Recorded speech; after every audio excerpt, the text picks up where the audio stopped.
To Indiana Sports Beat Radio, brought to you by the Hard Truth Distilling Company in Brown County, Indiana.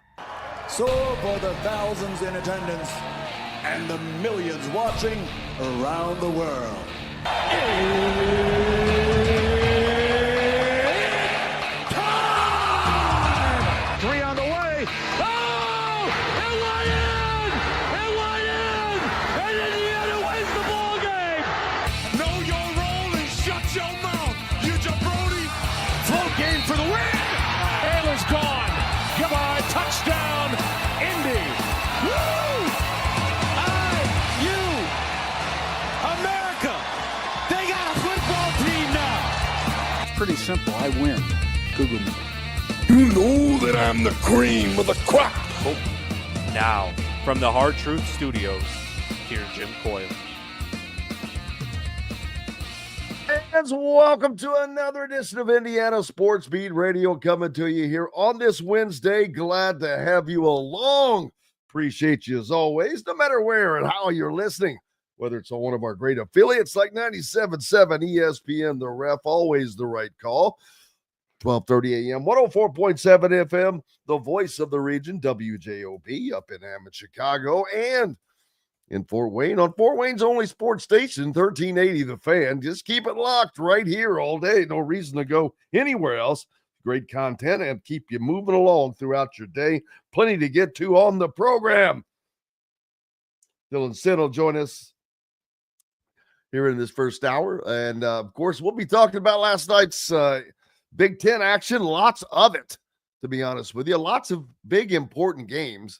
Indiana, Purdue, Michigan State, all involved in games last night. Purdue goes to Iowa City and gets a big-time road win for not only for Purdue, but it puts them in great position to pull in a third straight Big Ten championship. They put 90 on the board at Iowa, 90-81. Outscoring and I thought that game would go along with Purdue. I'm like, yeah, that's not going to work out well for Iowa. Braden Smith, 31 points on the night. Yeah, you can't that's just his kind of game. Kaufman-Wren had 25. Number 7, Purdue keeps climbing up. Iowa now 4-7 in the Big Ten, 13-9 overall. And then, more importantly, they take control of the Big Ten.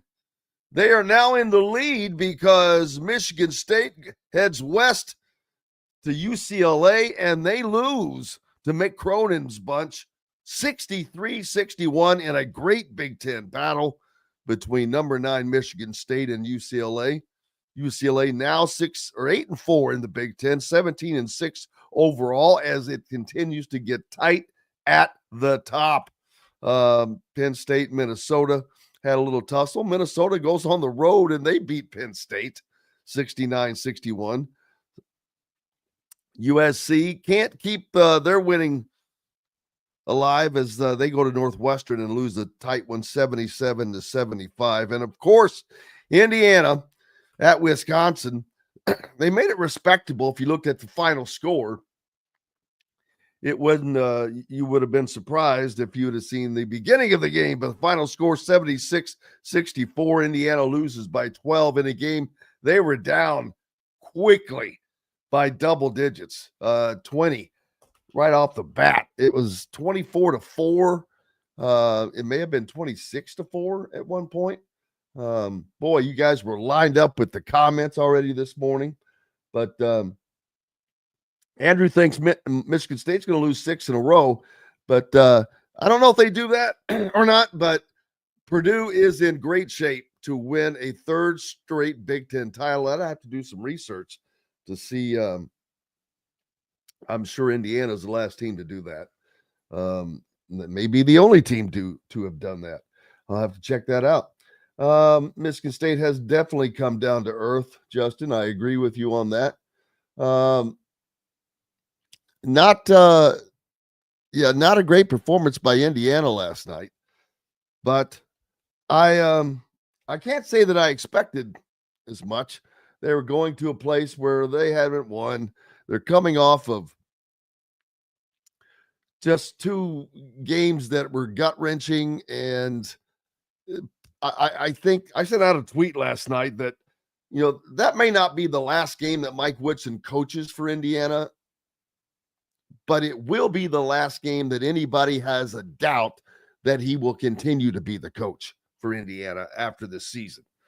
I think that there is no question that that's coming. And we're not the only people that are noticing that. Last night, also, I'll get back to the stats of this game, but in just another action around college basketball last night, let's see, maybe in the SEC, perhaps. Ole Miss playing Kentucky. And what? Oh, yeah, 98-84. Ole Miss. Chris Beard, big-time win over the Wildcats. He was interviewed at the half, and this is a quick comment, so hopefully you can hear it. But I think he's just being asked about his team and their play. But here's what he had to say. Favors the most aggressive team and the team with the fewest mistakes. So I think our best. That's Bob Knight. He's just referencing his team's play. That's Bob Knight. If you think that name drop was an accident, wrong. It was no accident. And that's fine. He's like, hey, if I have to throw my hat in the ring myself, I will do it. But for those of you worried that I saw someone say that, they've got to fire him now so they know that they're going to be looking. They know. The people that need to know. The people that would have interest, no. I think this is going to be a very short list. This is going to be akin to the football hire. And Scott Dolson already has. I would imagine he has already been doing his due diligence. If someone like Chris Beard has a chance, that's already in the works. As far as going through the due diligence. Not making that happening per se. If Dusty May has a chance, I know Indiana would really love to put that bow on that. I mean, Dusty May would be one of those, you just wrap that up like a Christmas package and put a big, nice, beautiful bow on that thing. But, and I love Dusty, but I just have to think that Chris Beard is the guy for Indiana. I just think that his a little more aggressive style of play, the fact that he has won, that he wins, and he's done so without the types of resources that you would have in Indiana. But we'll see. We'll see how that works out. Russell asking, was Dusty May and Scott Dolson both managers under Robert Montgomery Knight? Yes, they were. And they were together, I believe. So that's a big thing to overcome. It is, I'm not going to lie to you. It is a big thing to overcome. We've got to take a break. Dylan Sinn's going to join us right after we take this break from the Hard Truth Distilling Company studios. Plenty coming up right after this. At Ben Davis Chevrolet and Ben Davis Ford in Auburn, we're your one-stop shop for all of your automotive needs. We have the area's best selection of over 300 vehicles, including new cars, trucks, vans, and SUVs. Plus a huge selection of pre-owned vehicles in stock. And if we don't have what you're looking for, we'll find it for you. We also have top-of-the-line service and parts, plus a collision repair center, and we're competitively priced on everything. For sales, service, collision, parts, and more, we do it all. Come see us today or visit us online at BenDavisChevrolet.com and BenDavisFord.com. Whether it's a night out with the family, after work with colleagues, or catching the game with friends, Bubba's 33 is the place for you. Bubba's 33 offers a mouthwatering menu of selections that are all made from scratch every day. The portions are big, but the prices are small. And with over 50 big screen TVs, you'll never miss the big game. Bubba's 33, pizza, burgers, beer. If you're looking for a home in the Indianapolis area, you need Cheryl Sizemore from RE/MAX Advanced Realty. Cheryl Sizemore has over 2 decades of experience, and that could be the difference in getting the home you want in today's tough housing market. Reach out to Cheryl Sizemore from RE/MAX Realty at Cheryl@IndyHomePros.com or 317-701-0838. 317-701-0838. Let Cheryl Sizemore help you find the home you want today.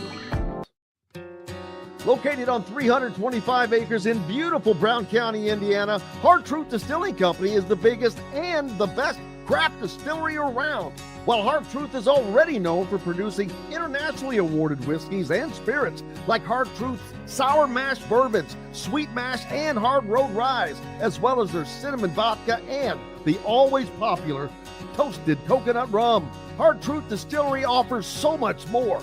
With a full-service restaurant, ATV, and distillery tours, as well as live music, you can spend an entire day at Hard Truth Distillery while making your entire family or group happy. And that's the Hard Truth. Hard Truth products are available across Indiana as well as many other states. So no matter where you shop, if they don't carry your favorite Hard Truth product, tell them you want the truth, the Hard Truth. Hard Truth Distilling Company encourages you to enjoy all of their products responsibly and to never drink and drive. Welcome back to the Hard Truth Distilling Company studios on this Wednesday, joined now by our good friend Dylan Sinn from the Fort Wayne Journal-Gazette. And big night in the Big Ten, Dylan, especially for Purdue as their winning continues. They go on the road at Iowa and get a solid win. They put up 90 in Iowa City on the Hawkeyes and get out of there with a nice solid win. But more importantly, they have put themselves in position for a third straight Big Ten championship as they can not only continue to win, but now that Michigan State is entering the more difficult portion of their schedule, picking up their second loss of the season last night. On the road at UCLA, now Purdue alone at the top in the Big Ten standings. And I got to tell you, they're going to be hard to catch. Yeah, absolutely. I mean, the only thing that they have that is a little bit tough is that they have three of the next 5 on the road. They have 5 of their final 9 games on the road, I believe. It's a tough stretch, and they are going to have to play Michigan State at East Lansing, I believe, on February 18th. So that game could well decide the Big Ten, but they have put themselves in position.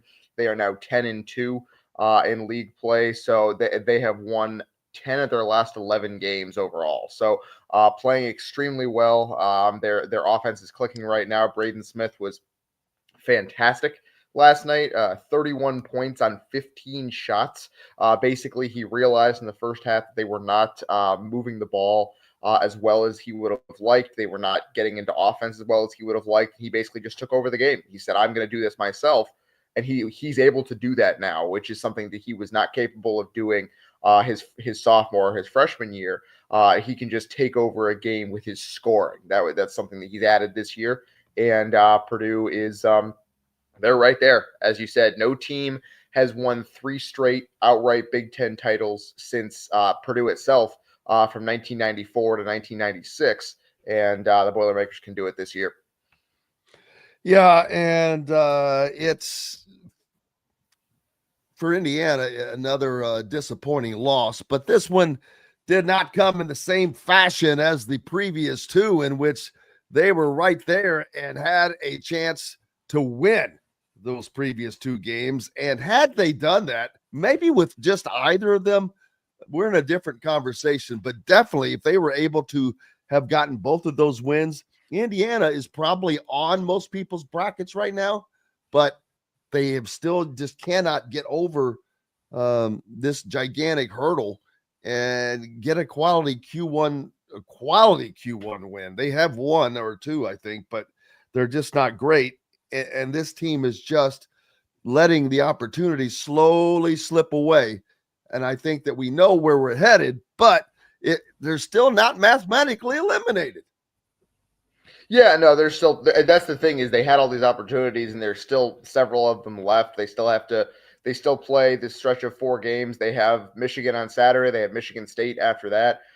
So theoretically, they could still worm their way in there. The problem is that they have all these good games in a row and all these opportunities. That means that you're playing a lot of games where you're not guaranteed to win or even come close. So again, it's spiraling out of control for them pretty quickly here. I was relatively, it was nice to see them kind of battle back after just getting blitzed at the beginning last night, but they just didn't come to play at the beginning of the game, which is something that you can't happen on the road against Wisconsin, right?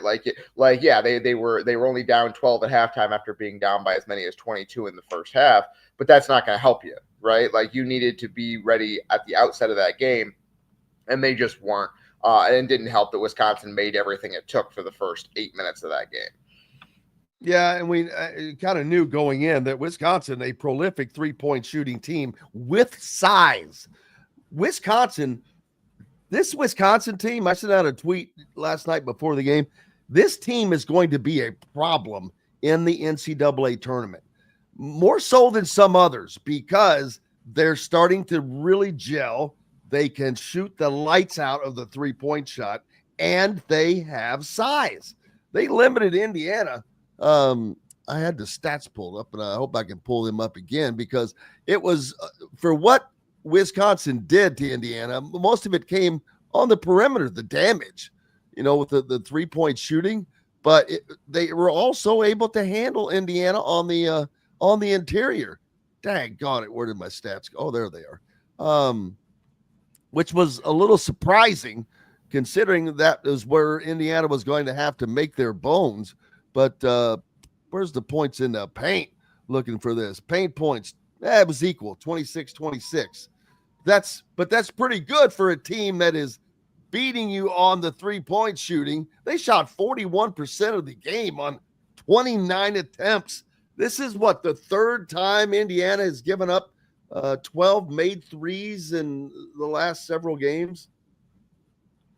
Yeah, they did very well against Purdue from beyond the arc, but in the 5 games before that, they'd given up 55 threes overall in 5 games. So it was one of those things where you thought they turned the corner against Purdue, and they hadn't. It was kind of a 1-game blip.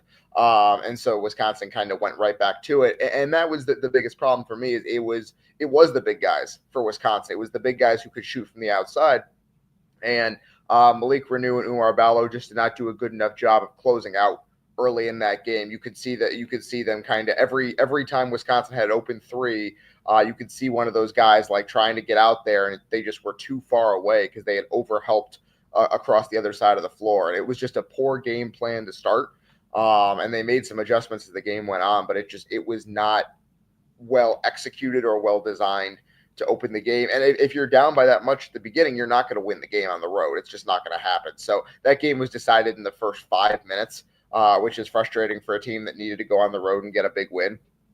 But yeah, I mean, the only thing you can do is go home and try to defend home court against Michigan now, and we'll see what happens. I don't expect that to go very well. Because Michigan is a very, very similar team where they have a whole bunch of size and a whole bunch of playmakers, and they can shoot the 3. So we're going to see how that goes. I would expect it to go pretty similarly. Absolutely. Another amazing stat, Indiana turned the ball over only 11 times for the game. You're going to accept that most of the time. That's not bad. Wisconsin only turned the ball over 6 times. But more importantly, off of Indiana's 11 turnovers, man, they managed 18 points. That's a big number for an average number of turnovers. So in Wisconsin just made hay with virtually every situation that they could. And they used it to their advantage, especially early on. Like you said, they blitzed Indiana, got them down early, just basically knocked Indiana out. But Indiana stayed on its feet enough and staggered back and was able to kind of whittle it down a little bit. And they stayed within striking distance, but they were never a threat in the game. No, I think it was one of those things where every time Indiana would throw the ball into traffic, Wisconsin went the other way with it, right? They knew that there were going to be opportunities in transition because Indiana doesn't get back as well as it probably should. And that was obviously something that Wisconsin saw on film was, hey, if we get a steal, push it immediately because we can probably beat them down the court. And they did basically every time. That's why that points off turnovers number is the way that it is. But the problem for Indiana is that they just throw too many passes that are just kind of nonchalant, right? They're tossing. I say that all the time. Yeah, they are not crisp with their passing. Yes. And they try to it's on top of being not crisp with their passing, which is absolutely correct. They are not they throw passes that are not there. They're constantly trying to thread the needle. And it's not just Miles Rice is one of the biggest offenders here, but he's not the only one. Trey Galloway does it a lot too. And it's something that you can't do. You have to just be a little bit more simple. Matt Painter says that all the time. The word that he uses for his teams is be simple, right? And make the next pass and keep rotating the ball. And eventually a college defense is going to break down. But Indiana keeps trying to force the issue. Maybe it's a problem they're not cutting well enough. And that's part of it because you have to throw into these tight spaces because no one's open with a good cut, right? And I think that's part of it too.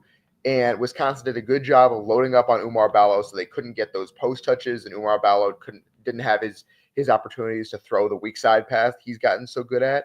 But it was just kind of there was nothing going on offensively from Indiana early in that game, and then the defense was put behind the eight ball immediately and didn't perform well in a tough situation. Oh, it was worse than that. Do you know what total points Indiana got from their 5 starters?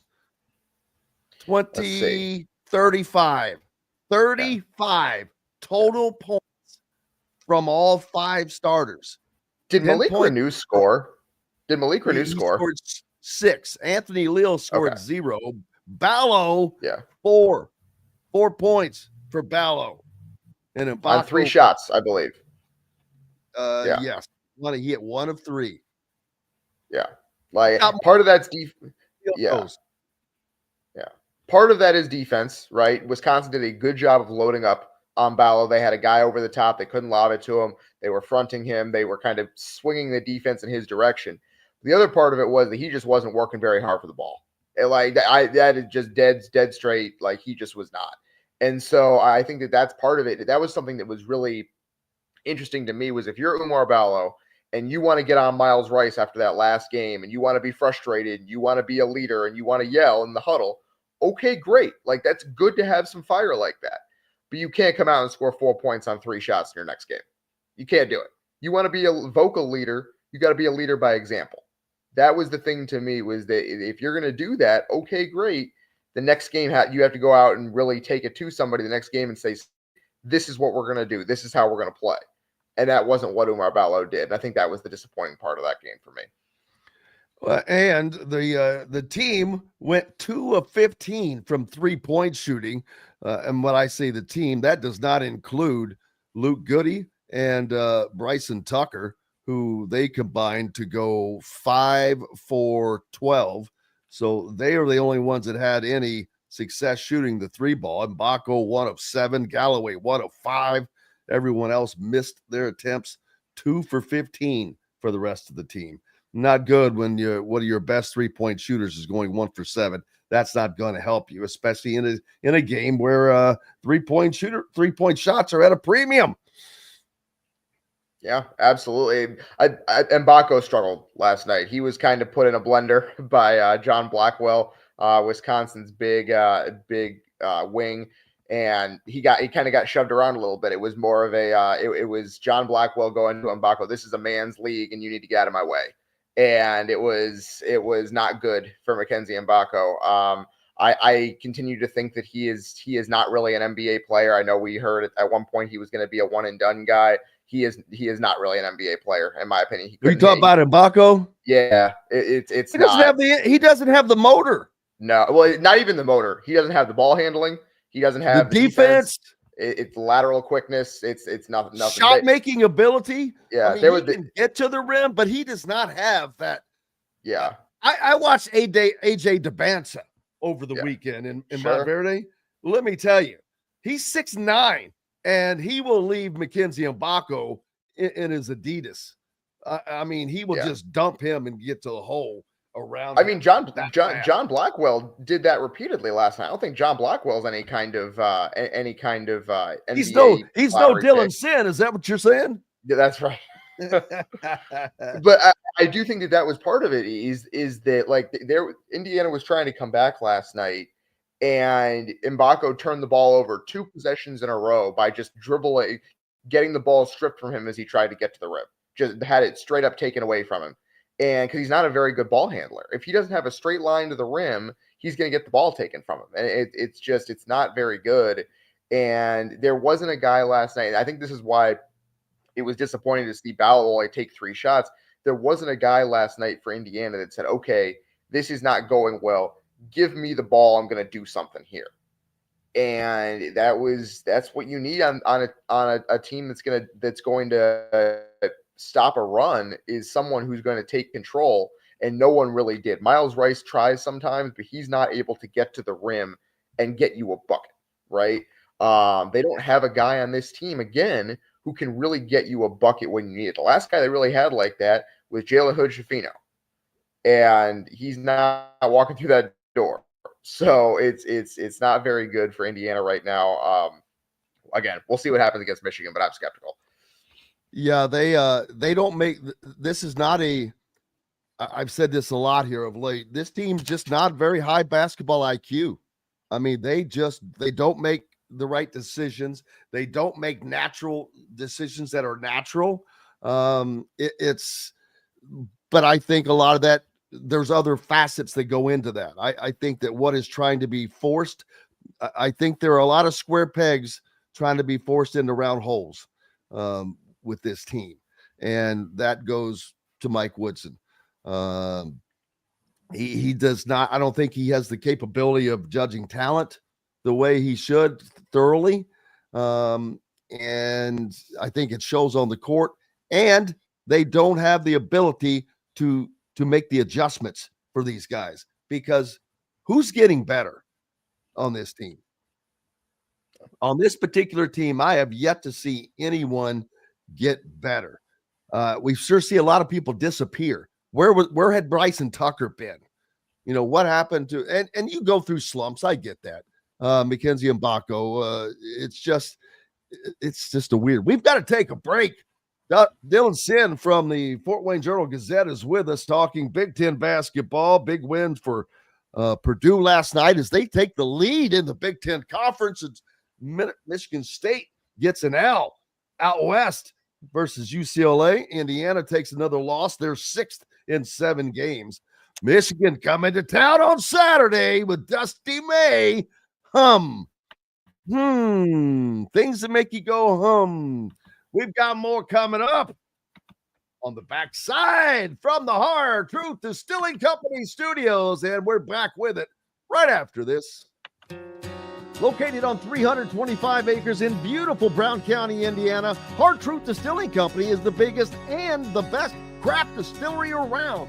While Hard Truth is already known for producing internationally awarded whiskeys and spirits like Hard Truth Sour Mash Bourbons, Sweet Mash, and Hard Road Ryes, as well as their cinnamon vodka and the always popular toasted coconut rum. Hard Truth Distillery offers so much more. With a full-service restaurant, ATV, and distillery tours, as well as live music, you can spend an entire day at Hard Truth Distillery while making your entire family or group happy. And that's the hard truth. Hard Truth products are available across Indiana as well as many other states. So no matter where you shop, if they don't carry your favorite Hard Truth product, tell them you want the truth, the Hard Truth. Hard Truth Distilling Company encourages you to enjoy all of their products responsibly and to never drink and drive. Ugly Grouper, located on beautiful Anna Maria in Florida, is the place to be, and not just because they have unforgettable meals, including locally sourced seafood. The Ugly Grouper has your favorite craft beers and cocktails, along with live music every day.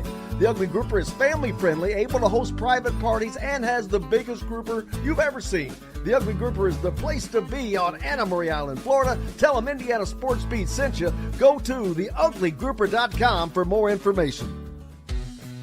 When it comes to apparel and promotions, Freethink has you covered, literally, whether it's 24 or 200 shirts for sports leagues, businesses, or groups. Freethink Apparel and Promotions can also create your very own merchandising store. Freethink Apparel and Promotions did it for Indiana Sports Beat Radio, and they can do it for you. Whether it's screen printing, embroidery, digital printing, promotional products, vehicle wraps, or anything else under the promotional line. See what Freethink Apparel and Promotions can do for you at freethinkapparel.com. At Ben Davis Chevrolet and Ben Davis Ford in Auburn, we're your one-stop shop for all of your automotive needs. We have the area's best selection of over 300 vehicles, including new cars, trucks, vans, and SUVs. Plus a huge selection of pre-owned vehicles in stock. And if we don't have what you're looking for, we'll find it for you. We also have top-of-the-line service and parts, plus a collision repair center, and we're competitively priced on everything. For sales, service, collision, parts, and more, we do it all. Come see us today or visit us online at bendavischevrolet.com and bendavisford.com. Welcome back to the Hard Truth Distilling Company studios on this Wednesday. Glad to have you along. Hope everyone's doing well. Dylan Sinn from the Fort Wayne Journal-Gazette with me now, and talking Big Ten basketball. Purdue at the top of the standings now, all alone at 10-2. Michigan State takes an L last night out west in at Pauley Pavilion against the Bruins. Michigan Wolverines, they're kind of lurking in the background, Dustin. And speaking of the Wolverines, Dusty May brings them to Bloomington on Saturday. And that's going to be one of the most unique environments that I can recall. And I asked this question yesterday, and then someone sent a message later on that made sense. But I was thinking, has there ever been a time when Indiana basketball was where it is right now, and one of the top names to replace the coach comes into Assembly Hall to coach during that segment? And I couldn't think of it. And then someone mentioned Steve Alford when he was at Iowa playing against Mike Davis. I'm like, oh, okay. That's back when people were still calling for Steve Alford. Now, thankfully, that has ground to almost a halt. You don't hear too many people doing that anymore. And for those of you that are still wondering why, it should be obvious to you by now. He just never had the success that you need. He's never had the success that Dusty's having or that Chris Beard is having. He had a very similar tenure at UCLA to the one that Mike Woodson has had at Indiana. Yeah, he had basically not as bad. They went to the Sweet 16 one time. Yeah, they went to the Sweet 16 one time. One of only 4 trips of his in nearly 30 years as a head coach. Yeah, he is currently at Nevada, for those wondering. And exactly, that tells you another thing. Yeah, but no, that it was interesting. That was something that I was doing my kind of analysis last year of Mike Woodson, because it's a very interesting kind of tenure that he had, where you make the tournament your first 2 years as a head coach and you miss it your third year. That's pretty rare. I looked it up. It's only happened 12 or 13 times for any coach in the country in the last 20 years, 25 years, really. And Steve Alford was one of those. He made the tournament his first 2 years at UCLA, and then his third year, they went 15-19. It was even worse than what Woodson did last year at IU. And then his fourth year, that was the Lonzo Ball class. They went 31-7, I believe. But they lost in the Sweet 16 as a number 2 seed. And then he got fired, I believe, a year and a half later. He got fired mid-season. So yeah, it's kind of the juice was not worth the squeeze there. And he did not have as good of a run at Iowa as Frank McCaffrey has, for example. Like Frank McCaffrey is a better basketball coach than Steve Alford is. So it's one of those things. Whoa! That's what? Yeah, Frank McCaffrey did better at Iowa. Has done better at Iowa than Steve Alford did. Okay. I just want to point that out for people who are still clamoring for Steve Alford. Yeah. Which is funny because you bring up the most milk toast coach in the Big Ten. Yes, the most milk toast program. Sure, like I mean, but those are the facts, and so that's why like it is one of those things where he just wasn't. He never had the success relative to the program standard that he was at. He's had a good season or two at Nevada, but that's about it. And so it's the juice is not worth the squeeze there. I think we could say. No, it's time for Indiana to. They're going to have to put on their big boy pants. I obviously Scott Dolson is doing his due diligence right now. Yes, there's no question. He's gauging the interest of Dusty May. I'm going to have to assume. This is assumptions, first of all, on my part. So don't think that I'm talking out of my butt. I'm not. I'm just they were basketball managers together on the 87 team, right? No. Dusty May is a 2000 alum. I believe. He's a little bit younger. Yeah. They were both managers, but Dusty May was about a decade after Dolson. Okay, you're right. I don't know why I was thinking. I'm thinking of LJ Wright, a guy I went to high school with, who is with the NCAA now, head of all men's championships, who was with Dusty on the 87 team. So that's good. So there is a crossover that I think that Indiana fans would love to be able to check.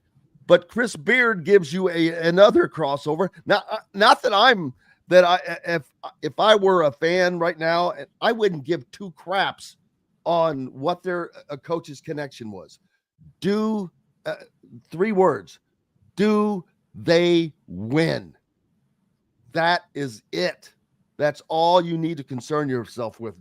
You've got to get a winner. You have to get a Kurt Cignetti. And by a Kurt Cignetti, I don't mean a guy you've never heard of or not, that is from the lower level.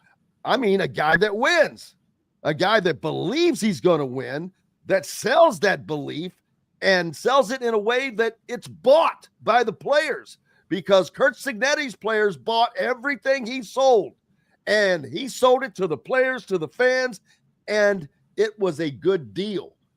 No one wanted their money back after that. You got to have that same basketball coach.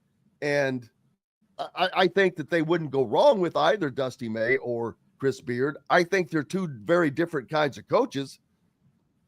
But I think, to be honest, for Indiana, if I were picking, and I hate to say this because I love Dusty, but Chris Beard just seems like the natural pick for Indiana to get them back to where they were, where they need to be, and to marry it with football and give them a 1-2 punch that other schools will be jealous of.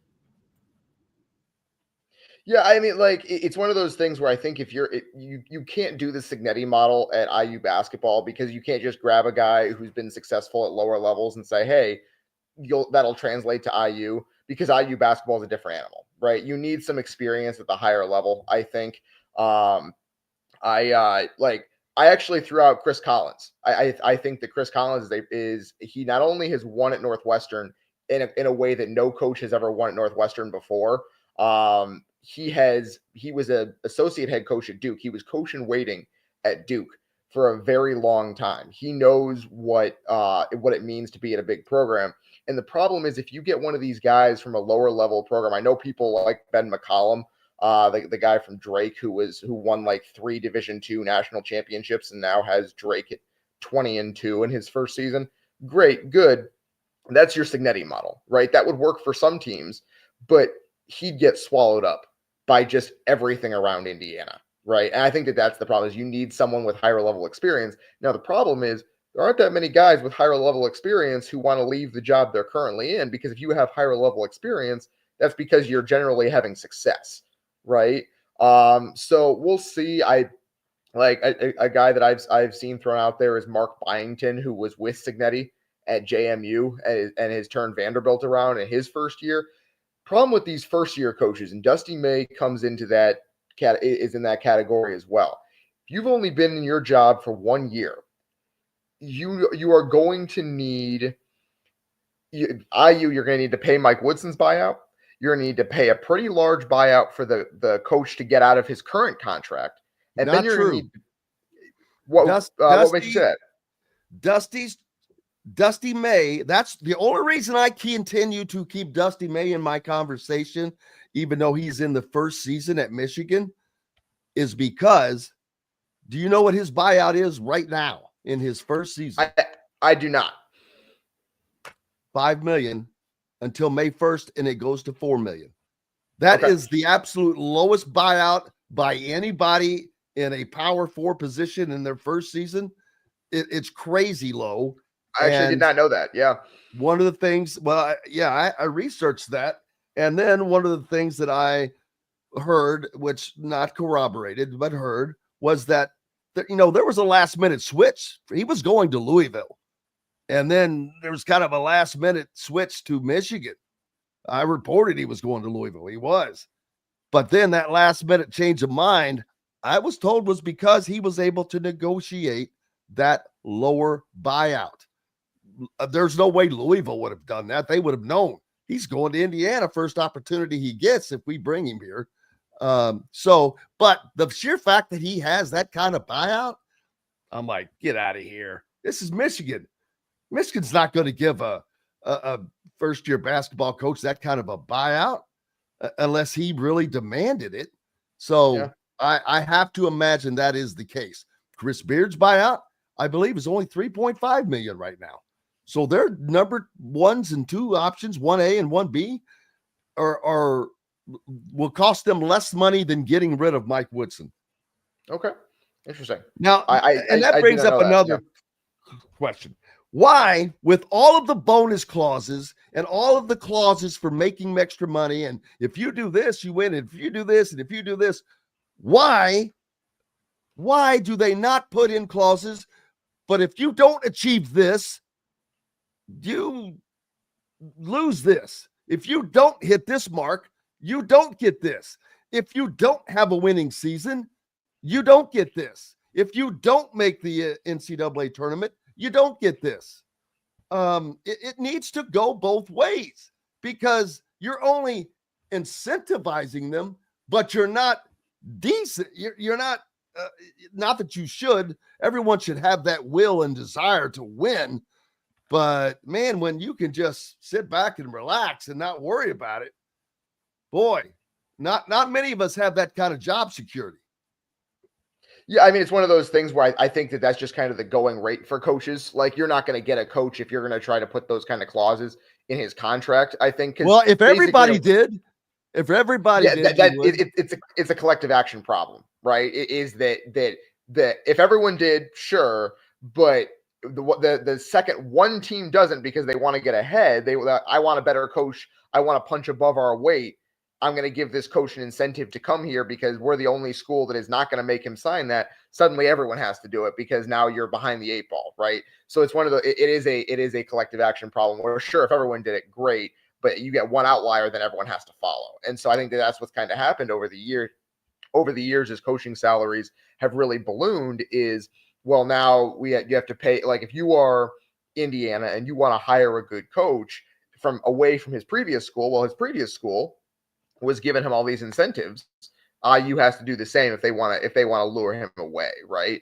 So I think that's kind of the way it happened.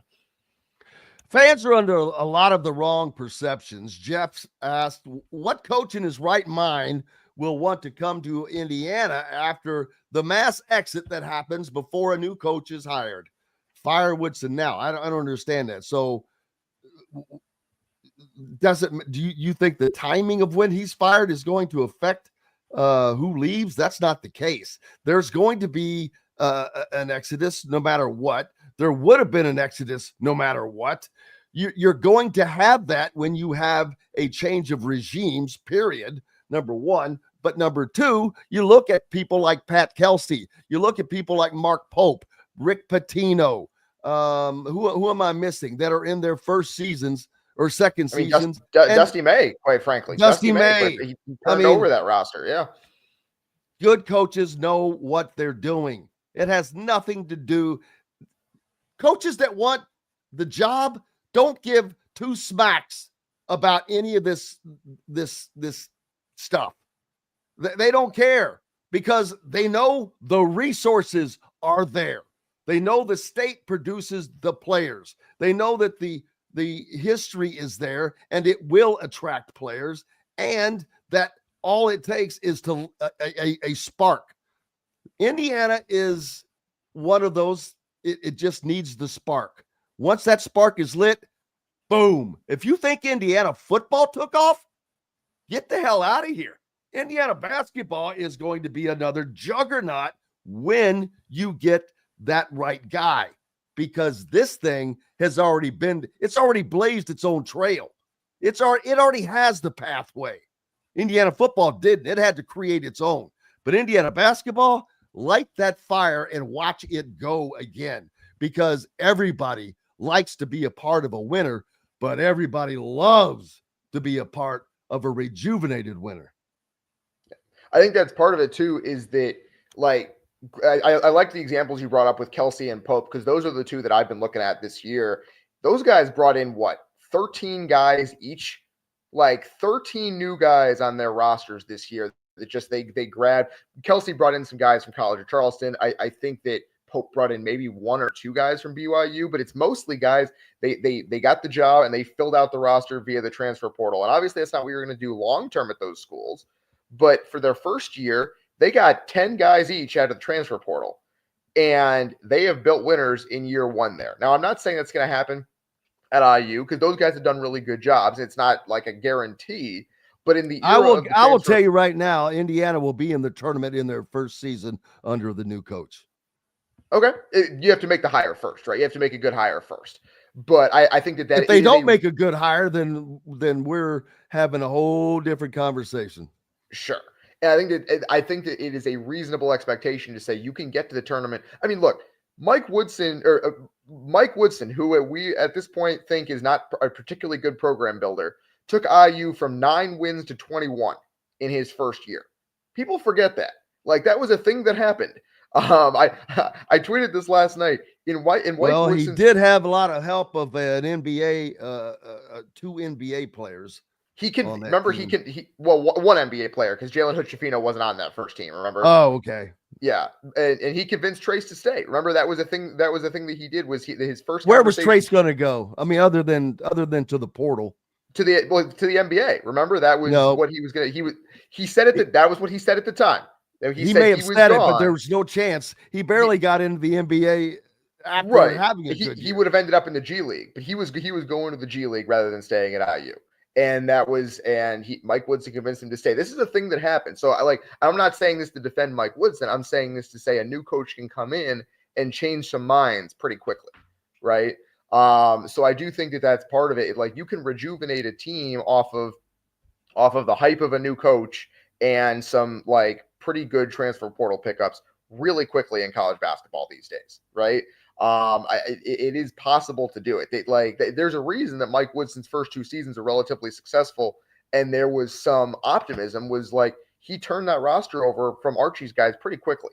Now, obviously, Galloway and Leal stayed. Good for them. But you know what he didn't turn over? The coaching staff. Well, part of it, yeah, exactly. So he didn't turn over any of it. Right. And again, this is not me defending Mike Woodson. This is not me saying that he did a good job building the program. What coach have you ever seen come in and not bring a single assistant? Not one. Yeah. I've never seen that happen. And coach have you ever seen come in college and the director of basketball ops, the Debo, that's a position that coaches young coaches in the making always hold. It's a learning position. It's not really much. It's just something where you get to learn a lot. You're kind of a right-hand man. Who's it? You know who Indiana's Debo is? Some old friend of Woodson's who just sits there and looks around. Paychecks. I have never seen a good old boy network like this regime has. The people that are on payroll for doing, I'm sorry, what? I've never seen a staff that has so many consultants that is so bad. Not one college basketball consultant. Not one. Not one coach who has spent all those years coaching college. Not one. The few that were on staff, out of here. Dane, bye. Daggone it now. I'm drawing a name. You're thinking of Thad Matta. You're thinking of Thad Matta, probably. Well, Thad Matta's another one. I forgot about Thad. And then Howard. Boom. Yeah. 3 guys. The college. I'm not going to mention the other coincidence of all 3 of those guys that have been forced out of the program. So it's just, there's just I think there is just a toxicity built into this program. I don't think that Mike Woodson listens to anyone. I think he has people around him that have learned that he's not going to listen. And I think there's some people that don't care. I think that Yasir Rosemount is not one of those. I think he gets upset as hell, but he's just like, screw it. What can I do? I can't do anything. I'm going to take my check and just do whatever, because I don't think he listens to anyone. There's no way that you can imagine that he does, because there's been no improvement in all these areas. There's been so much regression. And that's what I think. That's what's disappointing about this team to me, especially, is that the first couple of Woodson teams got better as the season went on. Like that, it is a real thing that happened, right? Like this team has not. I think that is kind of the issue, especially for me, is that you could see that there was some talent at the beginning of the season that like needed to congeal, and it just never did. Like it just never became a greater whole. And I think that is the most disappointing part, is that even last season, they got better as the season went on. And it did. There was optimism coming into this year because of some of the guys that got better at the end of last season, and it just didn't work this year, which is tough. How much damage has Mike Woodson and Quinn Buckner done to their legacies? Any? See, I don't think that much. Like the legacy that they had as players is going to stand. As players, Quinn Buckner, Quinn Buckner is he is one of the greatest players in the history of Indiana basketball. He is a member of one of the greatest athletes. He's one of the greatest athletes in the history of Indiana University. He was a football player as well. Yeah, and I do think, yeah, exactly. And like he's not going to micromanage this. He made a bad hire. Like there are a lot of athletic directors at a lot of schools who directed their alma mater, and like he's not the athletic director. I get it.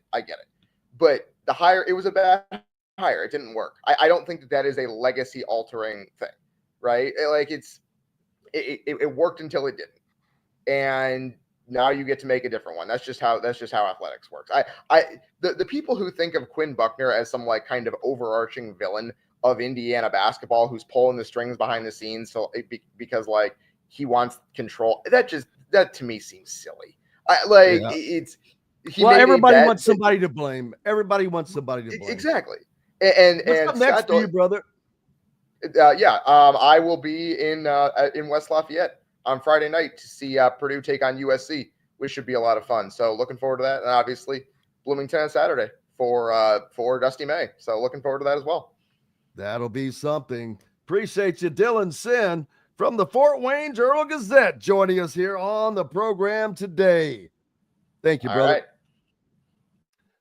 We've got more coming up right after this break from the Hard Truth Distilling Company studios. We're back with it right after this. Located on 325 acres in beautiful Brown County, Indiana, Hard Truth Distilling Company is the biggest and the best craft distillery around. While Hard Truth is already known for producing internationally awarded whiskeys and spirits like Hard Truth's sour mash bourbons, sweet mash, and hard road ryes, as well as their cinnamon vodka and the always popular toasted coconut rum. Hard Truth Distillery offers so much more. With a full-service restaurant, ATV, and distillery tours, as well as live music, you can spend an entire day at Hard Truth Distillery while making your entire family or group happy. And that's the Hard Truth. Hard Truth products are available across Indiana, as well as many other states. So no matter where you shop, if they don't carry your favorite Hard Truth product, tell them you want the truth, the Hard Truth. Hard Truth Distilling Company encourages you to enjoy all of their products responsibly and to never drink and drive. If you're looking for a home in the Indianapolis area, you need Cheryl Sizemore from RE/MAX Advanced Realty. Cheryl Sizemore has over 2 decades of experience, and that could be the difference in getting the home you want in today's tough housing market. Reach out to Cheryl Sizemore from RE/MAX Realty at cheryl@indyhomepros.com or 317-701-0838. 317-701-0838. Let Cheryl Sizemore help you find the home you want today. Whether it's a night out with the family, after work with colleagues, or catching the game with friends, Bubba's 33 is the place for you. Bubba's 33 offers a mouthwatering menu of selections that are all made from scratch every day. The portions are big, but the prices are small. And with over 50 big screen TVs, you'll never miss the big game.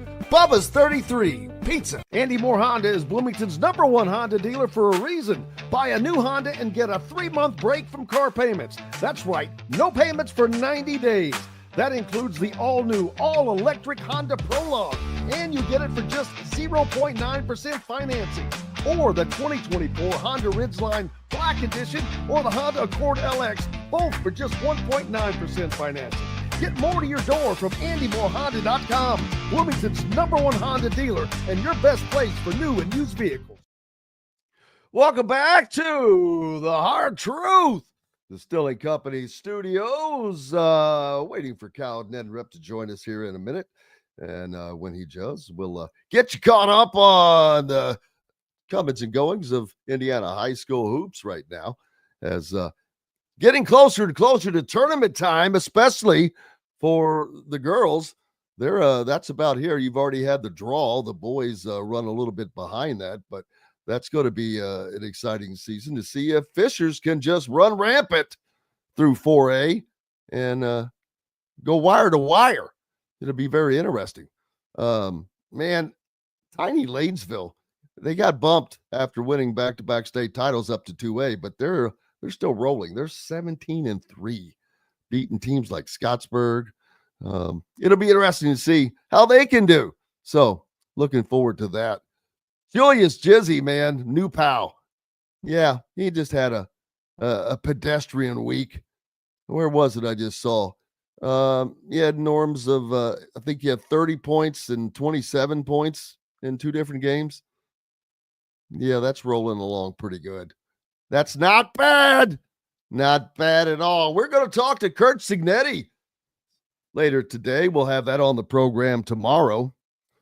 Be the first time we've spoken to him in a bit. And speaking of Kurt Cignetti, USA Today listed Indiana football as the number 3 portal transfer class in all of the Big Ten. And not only that, number 9 nationally. And with good reason. The Hoosiers brought in a lot of the right pieces, and they're not done. They obviously the biggest piece they brought in was Fernando Mendoza, the quarterback, who threw for over 3,000 yards at Cal last year, brother to Alberto Mendoza, already a member of the Indiana football roster at quarterback, both guys from Miami, Florida. Fernando has a lot of experience. He's got 2 solid years of collegiate experience under him with 2 years of eligibility remaining. That is a great, great situation for Indiana. You're set and solid at quarterback for 2 years. That is a luxury a lot of teams don't get anymore. A lot of teams. And they've also bulked up the offensive line with a great get from Notre Dame, that center, and a few more pieces. Now, Kidwell, who got hurt last year, he decided he is not going to pursue a medical red shirt, and he is done with football. But Indiana adding the pieces that they need to add, but not just at on the line, all around. And they're sitting good in recruiting.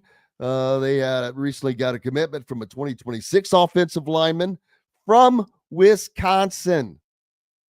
Big old boy, 6'4", 295, Bob Bostat, former Wisconsin offensive line coach, went up to cheese-eating country and got him a big old boy. I think that won't be the last. Success breeds success. And now you have kids that want to come to Indiana because of success. There will be NIL money, but there has to be success. And that is now there. That potential is there. Indiana played in the college football playoffs last year, for God's sake.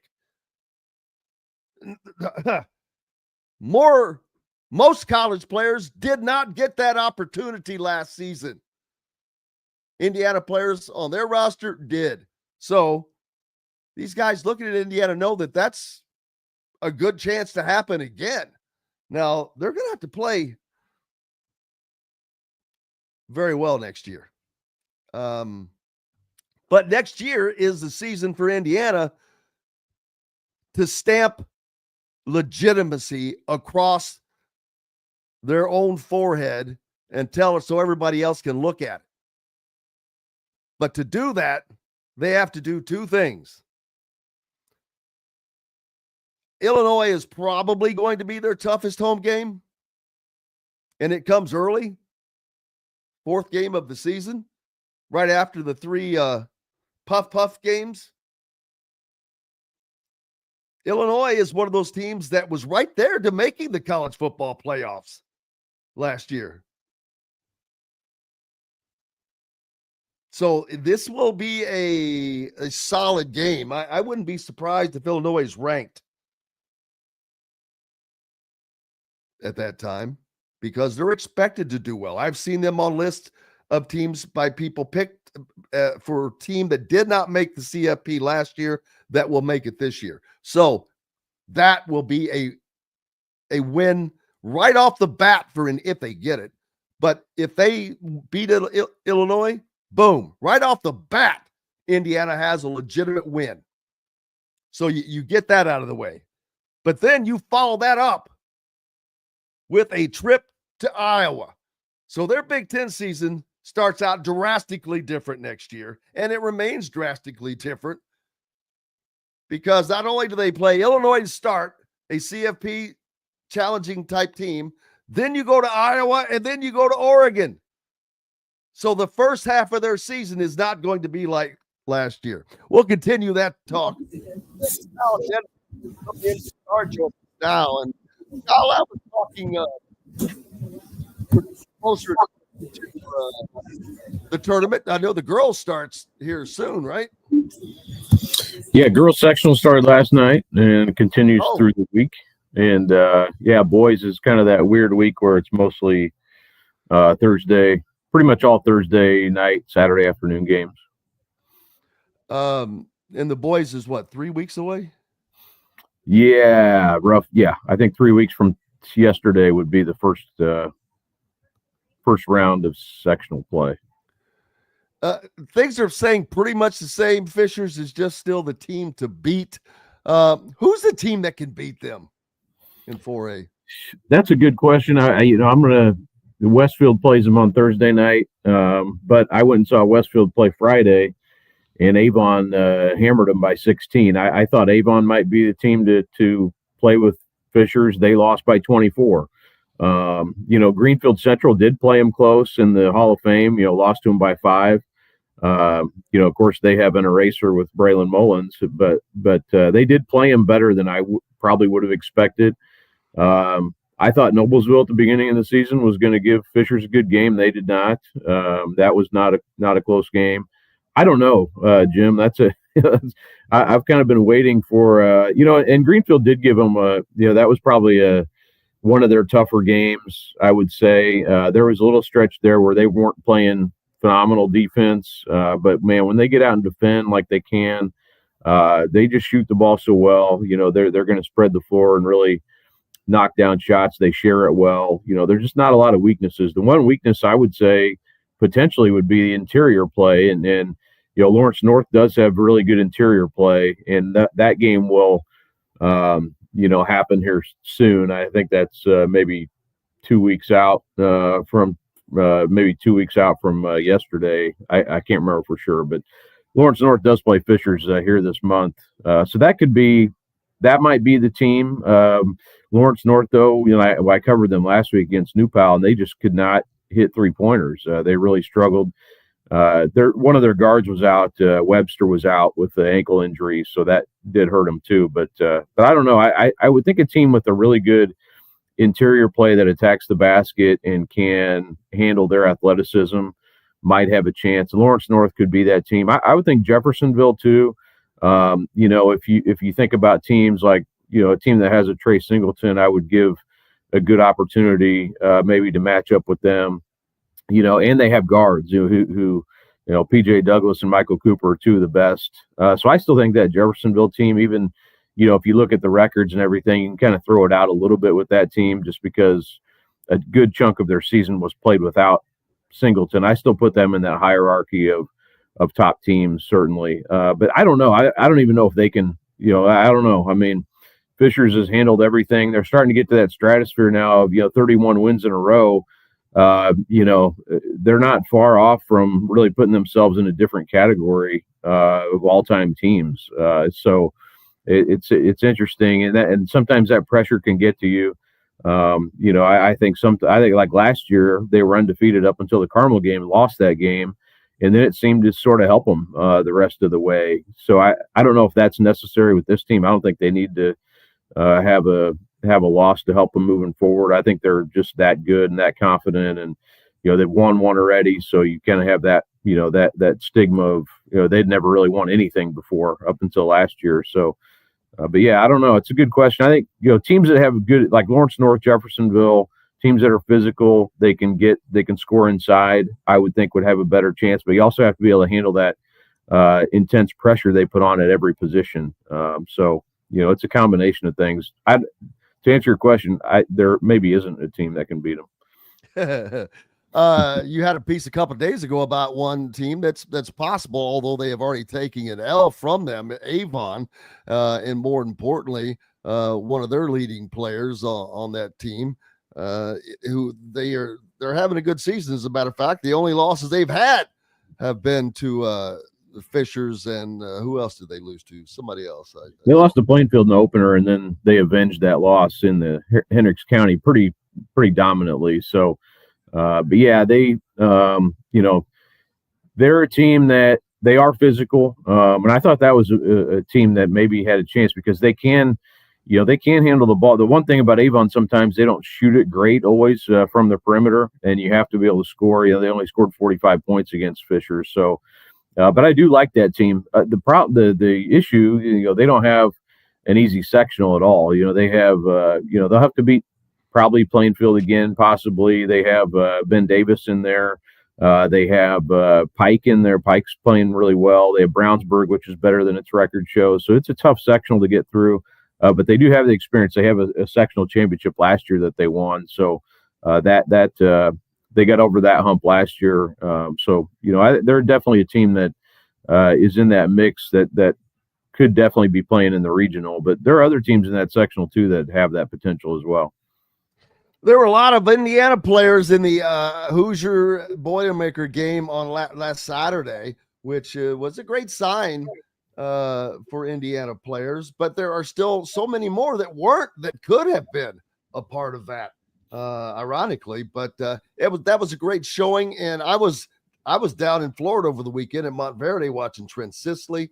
It was fun to watch him. So, him and Braylon have taken different paths, but I think that the path Trent took is working out for him because he is playing against top talent nonstop. I mean, guys like AJ DeBansa, who is a freak. If you have not seen him play, that dude I think he's a more athletic Magic Johnson, except for he doesn't have a 3-point shot. This guy's 6'9" and will bring the ball up the floor and just beat you off the dribble from the top of the key. It's kind of crazy, very intense, but I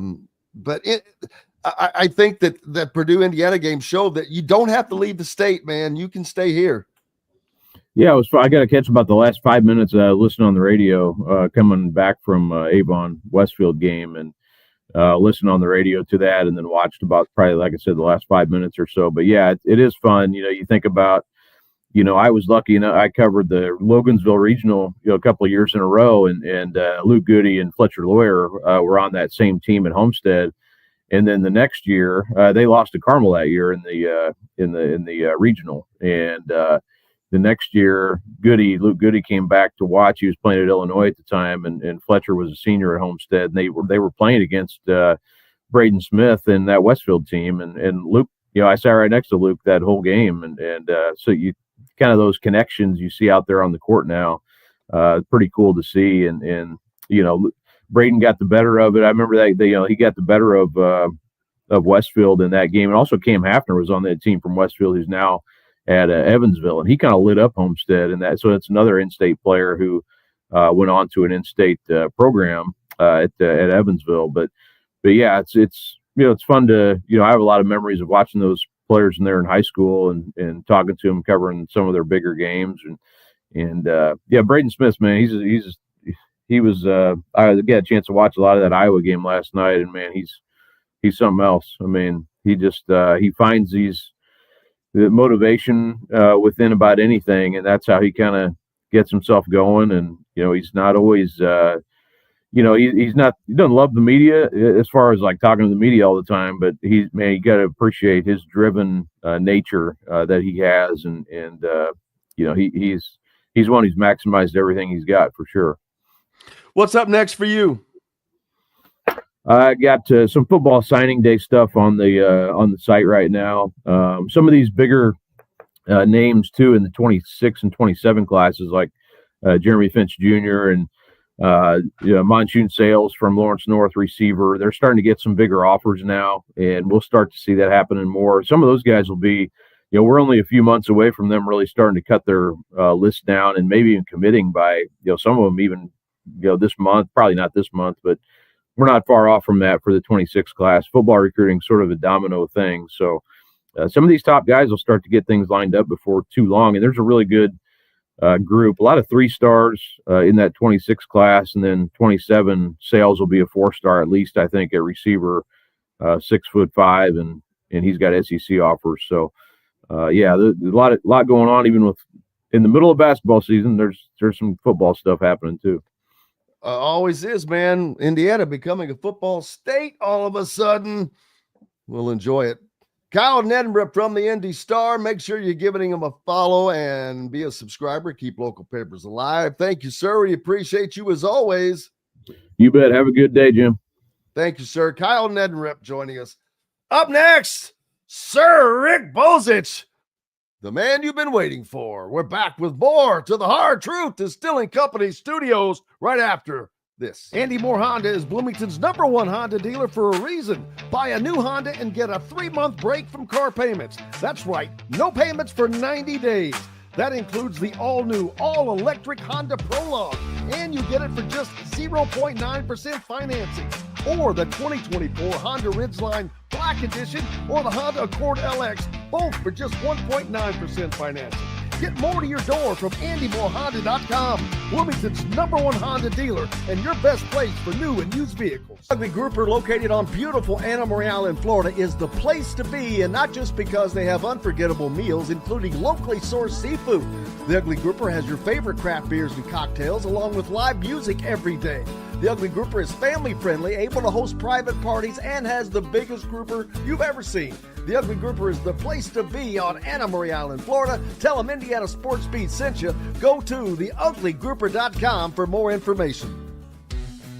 When it comes to apparel and promotions, Freethink has you covered, literally, whether it's 24 or 200 shirts for sports leagues, businesses, or groups. Freethink Apparel and Promotions can also create your very own merchandising store. Freethink Apparel and Promotions did it for Indiana Sports Beat Radio, and they can do it for you. Whether it's screen printing, embroidery, digital printing, promotional products, vehicle wraps, or anything else under the promotional line. See what Freethink Apparel and Promotions can do for you at freethinkapparel.com.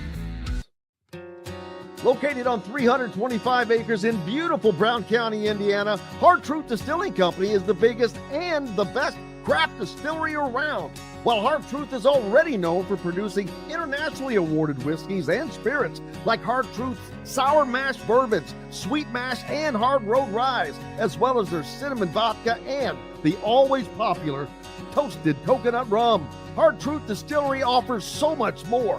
With a full-service restaurant, ATV, and distillery tours, as well as live music, you can spend an entire day at Hard Truth Distillery while making your entire family or group happy. And that's the Hard Truth. Hard Truth products are available across Indiana, as well as many other states. So no matter where you shop, if they don't carry your favorite Hard Truth product, tell them you want the truth, the Hard Truth. Hard Truth Distilling Company encourages you to enjoy all of their products responsibly and to never drink and drive.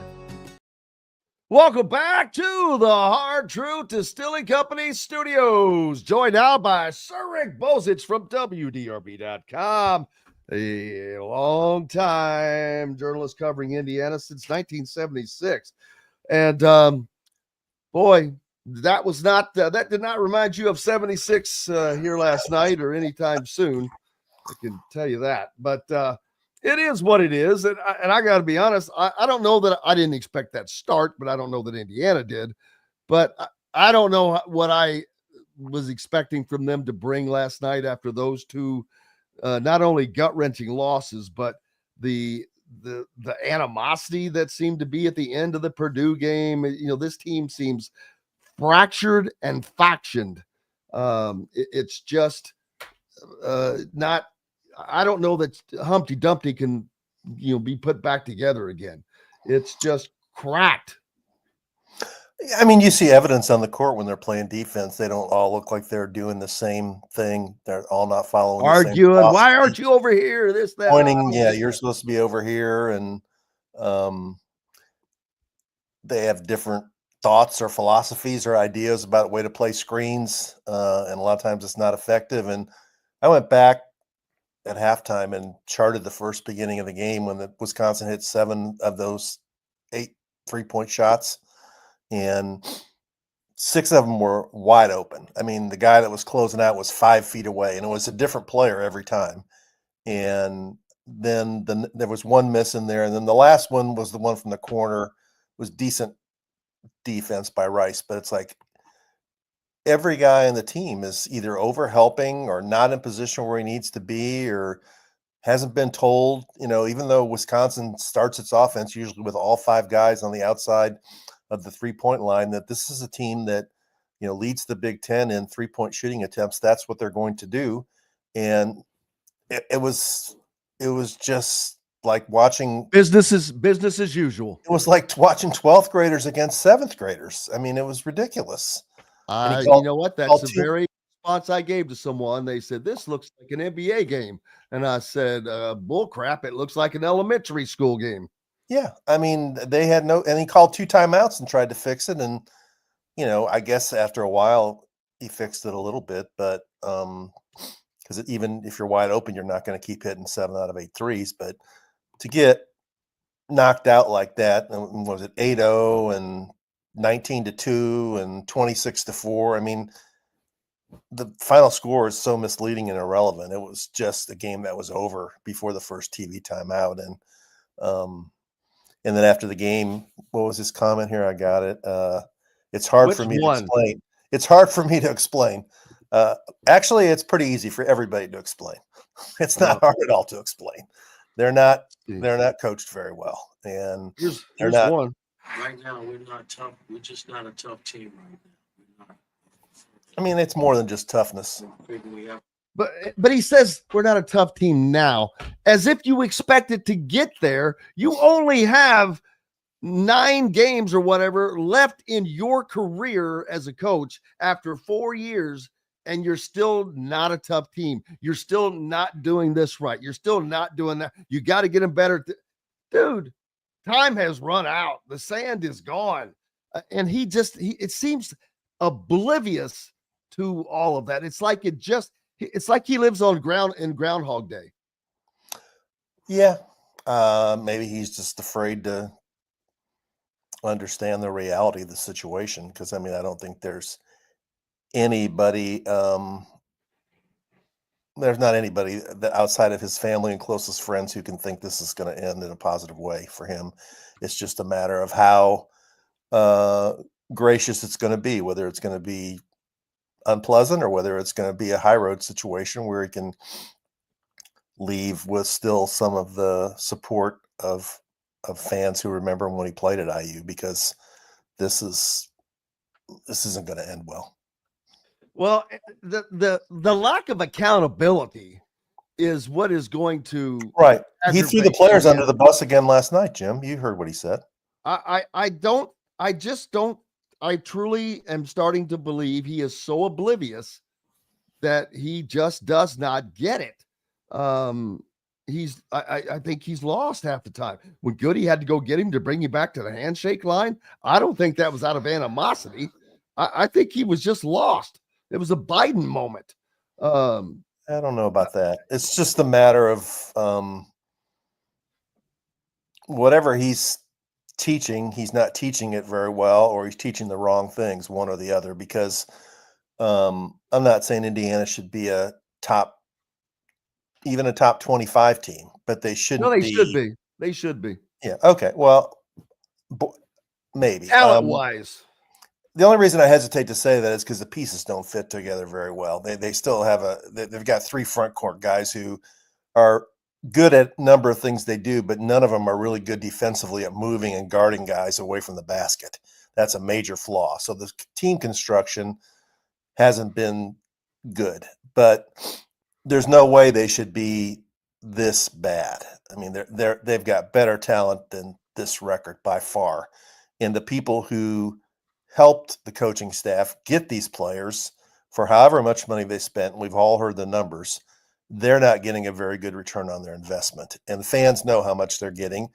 And that adds to the anger and animosity that's out there about this, saying, and then, as you guys I just heard you talking with Kyle, then for them to go up and lose to Purdue, where Purdue has all these in-state guys who aren't making as much money, and then they go into Iowa and win at a place where Indiana can't win. I mean, it just keeps the pile of evidence is, like the Empire State Building on one side, and then it's like this big on the other side of what he's doing right.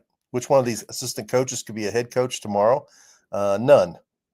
That's his point. That's Jeff's point. And I mentioned this earlier with Dylan, that not only that, I've just never ever seen a coach come in and not bring a single coach with him. None. He just took the leftovers. He had Dane Fife kind of. He brought in Yasir. Well, he had to bring him in because of Tom Ostrom getting the boot. Right. And Kenny Payne recommended him, but I mean, he brought in Armand Hill. That was the guy he brought in, and I'm sorry, he's the Debo who sits there and does he pick up a towel or something? What does he do? We don't know what he does. For that, director of basketball operations is a job for a young guy who's just finished being a GA. He's on his way to being a coach, and that's the next step. Right. And that's just a paycheck for this guy. How many? And there are other guys that are on the payroll, consultants, that not one consultant is a consultant that spent years coaching college basketball. Not one. Whitman and Jim Stack and those guys. Yes. But would he listen to anybody? I don't think he listens to anybody anyway. I don't know. I mean, it doesn't seem like he does, and that seems to be the consensus opinion that he doesn't listen to people. But it's not working in any way. It's not working in terms of the results on the floor. It's not working in terms of player development. It's not working in terms of understanding what he's trying to accomplish. It's not working in terms of recruiting. It's definitely not working in terms of the product being one that fans are excited to watch. I mean, you hear a lot of people say they don't even watch anymore. They're going to watch Saturday because of how intriguing it's going to be. But yeah, I agree. The scheme is bad with two big guys filling the lane. It's not bad, but it's not a good scheme. And last night, that was like the one shocking development of the whole game is that he didn't start the two bigs to start the second half. But the lineup he started last night, I can't believe neither Galloway nor Goody was in the starting lineup. That didn't make any sense. Nothing he does makes sense anymore. And the starters for last night for Indiana combined for 35 points. That all 5 of them combined. The only 8 players in total played. The 3 subs that played combined for 29 points. So they averaged more points per player than the starters. Well, he left the starters in at the end of the game that helped make the final score look more respectable. Some people will look at it and say they only lost by 12. No, they really lost by 25. It was 70-47 when I quit watching it. Well, there's no doubt.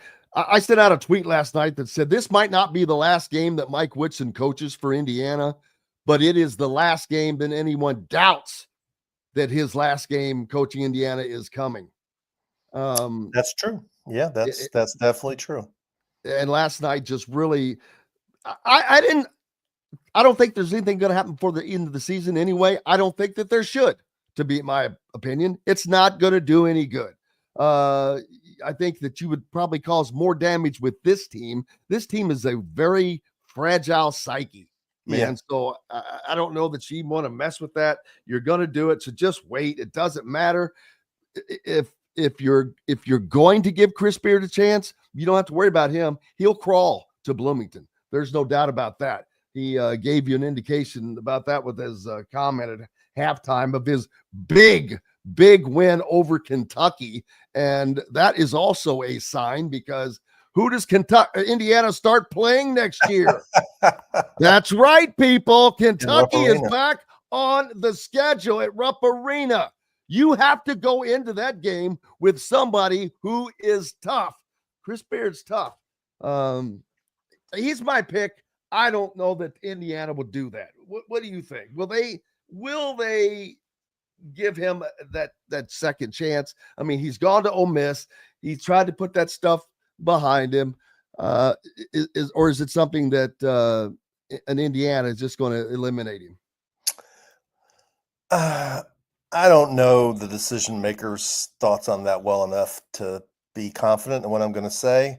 My guess would be they would be uncomfortable with hiring him and dealing with some of the criticism that would come with it because of the situation Beard was involved in, even though there was never weren't the charges dropped in the end. And it's been over 3 years. He sat out a year and then he's coached. This is his 3rd year at Ole Miss. So it's been 3 years. He didn't even finish the last year at Texas. So I'd say it probably won't happen, but I'd say it should be definitely discussed. North Carolina will be looking for a coach too, I think. Yeah, definitely, without question. Indiana, Florida North Carolina, State, and Villanova could be looking for a coach. I mean, Iowa could be looking for a coach. There's going to be a lot of jobs open, and there's not a huge pool of candidates. For Indiana, to me, it's a very, very small pool that Scott Dolson already has these names. He has to have. He has to be doing his due diligence right now. Especially because I'm sure he was doing it last year. If we know, I mean, he knew who he wanted last year. If Chris Beard is on that list, I think that the due diligence has been done. It has to have been. To me, it comes down to, will they look at Dusty May? I think that they have to, only because he does not have a low buyout for nothing. But if you think Dusty May is the guy, then you definitely have to talk to him and figure out if I mean, $5 million won't be an impediment to getting it. The only reason he wouldn't come is because he'd be reluctant to walk on a commitment to Michigan after 1 year, which but why did he get the low buy? He negotiated the low buyout for a reason. Yeah, you're probably right, but I mean, that's like 1 year's salary. I don't disagree. It's just a matter of whether he would do it or not. And I don't know him well enough, and he's already going to be in an uncomfortable situation this Saturday coming in there. Oh yeah, it's going to be awkward for everybody. I mean, that's going to be going to get a standing ovation, and Mike Woodson might get booed. Kind of like the opposite happened at Mackey Arena, where he got a standing ovation from the Purdue fans. And yeah, that's funny. That's other than those two, who do you think is somebody that they would consider? TJ Otzelberg from I don't think he would ever come. His wife is a former Iowa State volleyball player. I think I'm just throwing some names out there that are succeeding right now, because Indiana basketball, and someone mentioned it earlier, and I agree. Unlike Indiana football, there's no track record. There's no success. There's no tradition to zip. It was a coffin, a cemetery. And so you could bring in a Kurt Signetti, hoping that he is the guy, and he turned out to be the guy. I don't know that will work with Indiana basketball. It would if you got the right guy. I just think it's harder to do that, because with Indiana basketball, it's gonna. I don't care about boxes, I don't care about an Indiana connection or all of that stuff, but there are still boxes. You have to be a coach that is engaged with the fan base and understands the tradition of winning. I don't know who all fits into there. I'll be honest with you. I would not have Mark Pope. Not a guy I would have figured going to Kentucky. Pat Kelsey, not a name I thought would have been at Louisville. Exactly. There is. So that's why I'm like, hey, I'm not going to pretend I know everything. I don't. I'm just throwing out the obvious names. Chris Beard is, to me, without question, a home run hire. I just think that he matches his persona, his personality, what he demands of his players. I think it just fits in with Indiana, and he wins, and he'll win more. If he can win at Ole Miss, my God, what do you think he would do at an Indiana? Yeah, no, he's a phenomenal coach. And if he didn't have the incident in his past, I don't think there'd be any hesitation about it. But if he didn't have the incident in his past, he'd still be the coach at Texas, so he wouldn't be available. So there's that. You never know. Yeah. I don't even think they should consider Scott Drew. He turned down Kentucky and he turned down Louisville. Why waste your time talking to him? He's probably not going to come, and then you just get turned down by somebody and it looks bad. Oh, first of all, you have to back channel the interest. Do you have interest? Yes or no? If it's no, just say no. That's fine. If it's yes, then you have to have the conversation without question. It's been a few years, or been a year or so since maybe things change. He's still doing well at Baylor, but sometimes you just want a change or a challenge. I think that's a waste of time myself. You can move on, and there's other candidates out there. I think Buzz Williams is an interesting candidate. He's done a good job. Wow. He won at Marquette. He won at Virginia Tech, and he's winning now at Texas A&M. They're in the top. Why not 10. Shaka Smart? Yeah, I've got some connections to Shaka Smart. I think he likes living in Milwaukee and likes his team and likes competing in the Big East. So I don't think that's a possibility. Not sure he. What about Rick Pitino? I'm kidding, but what about Richard? Let me tell you. No. What about Chris Collins? There's a name that I've heard discussed. I have heard that, and no, I just. They need an alpha. They need an alpha male. That's why the Chris Beard, it doesn't. He is an alpha male. Dusty's not an alpha male, but yes, this position needs an alpha male that will not allow to happen what this team is doing. There's no respect for this coaching staff. There's no respect for what is supposed to be done. There's no respect for the program. There's no respect for, I don't think, the fans. There's no respect for getting paid hundreds of thousands of dollars to do what you're supposed to do and know where the hell you're supposed to be in position 3/4 of the way through the season, but you still don't. Are you kidding me? You know what? Most people get fired for that. Unfortunately, none of these people can get fired. We've got to take a break. We've got the great Rick Bozich with us from WDRB.com. Back with more Indiana Sports Beat Radio right after this. Located on 325 acres in beautiful Brown County, Indiana, Hard Truth Distilling Company is the biggest and the best craft distillery around. While Hard Truth is already known for producing internationally awarded whiskeys and spirits like Hard Truth's sour mash bourbons, sweet mash, and hard road ryes, as well as their cinnamon vodka and the always popular toasted coconut rum. Hard Truth Distillery offers so much more. With a full-service restaurant, ATV, and distillery tours, as well as live music, you can spend an entire day at Hard Truth Distillery while making your entire family or group happy. And that's the Hard Truth. Hard Truth products are available across Indiana, as well as many other states. So no matter where you shop, if they don't carry your favorite Hard Truth product, tell them you want the truth, the Hard Truth. Hard Truth Distilling Company encourages you to enjoy all of their products responsibly and to never drink and drive. If you're looking for a home in the Indianapolis area, you need Cheryl Sizemore from RE/MAX Advanced Realty. Cheryl Sizemore has over 2 decades of experience, and that could be the difference in getting the home you want in today's tough housing market. Reach out to Cheryl Sizemore from RE/MAX Realty at cheryl@indyhomepros.com or 317-701-0838. 317-701-0838. Let Cheryl Sizemore help you find the home you want today. Whether it's a night out with the family, after work with colleagues, or catching the game with friends, Bubba's 33 is the place for you. Bubba's 33 offers a mouthwatering menu of selections that are all made from scratch every day.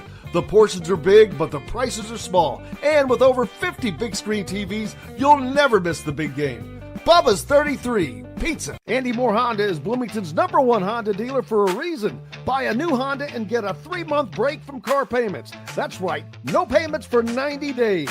That includes the all-new, all-electric Honda Prologue, and you get it for just 0.9% financing. Or the 2024 Honda Ridgeline Black Edition or the Honda Accord LX, both for just 1.9% financing. Get more to your door from AndyMooreHonda.com, Bloomington's #1 Honda dealer and your best place for new and used vehicles.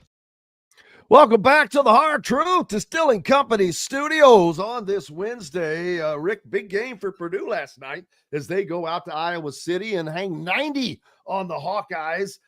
Speaking of which, I've talked about Iowa all the time. They are the most milquetoast, generic, mediocre, lukewarm program in the country. They just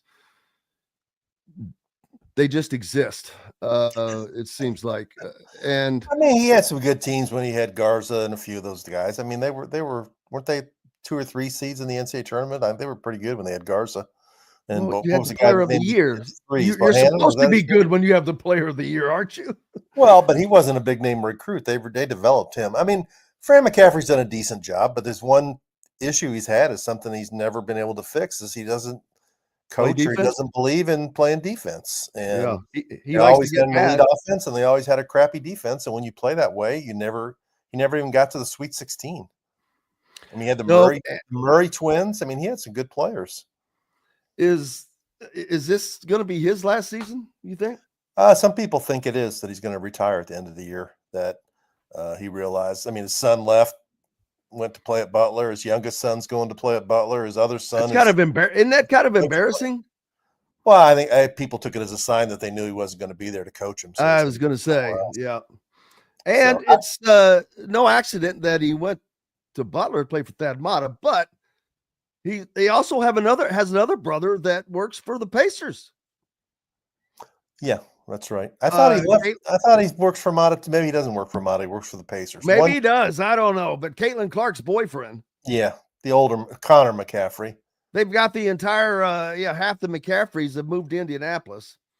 So you got to think mom and dad will follow them so they can keep the family together. Oh my goodness. My goodness. Coaching searches are always fun. It brings excitement and a lot of thought provoking, a lot of agreement and disagreement. This is a little bit different. In the last 2 cycles when Indiana was on the hunt, the last cycle, they just didn't seem to really have a viable candidate.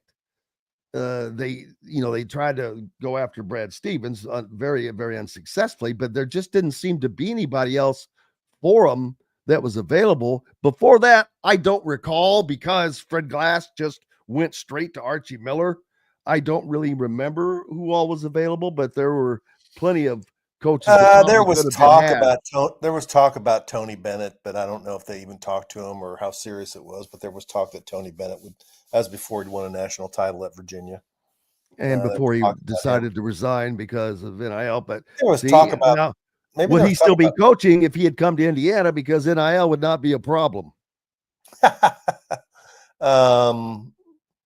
Yeah, he's not ever going to come to Indiana though, because his sister got fired as the women's coach, and I don't think he wants to deal with NIL in any way. And I'm not sure his style of basketball. It is a very boring brand. It's a very boring brand of basketball. That he did win the one national championship, but man, he's got some really head scratching losses in the NCAA tournament. None bigger than losing to the number 16 seed. UMBC, yeah. I don't know. I mean, there's some young guys out there who are doing well at lower levels, but I don't think this is a kind of job where you need somebody who is going to have to deal not only with the change of recruiting the kind of players you need to win in the Big Ten, but the responsibilities of being the Indiana basketball coach, because it's certainly much more than coaching. And that's one area where Mike Woodson has really let the program down, is that this entire season he's been in the bunker. He's done one pregame media availability all season since they've got to the Bahamas, one time. And like last night after the game, what did he talk for 4 minutes? He's not going to answer any questions with anything anyway, so it doesn't really matter.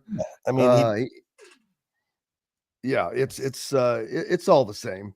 It is what it is. I think that anyone that pretends otherwise just has their head in the sand, and it's a shame. But the Indiana connection and Mike Woodson, it's basically non-existent.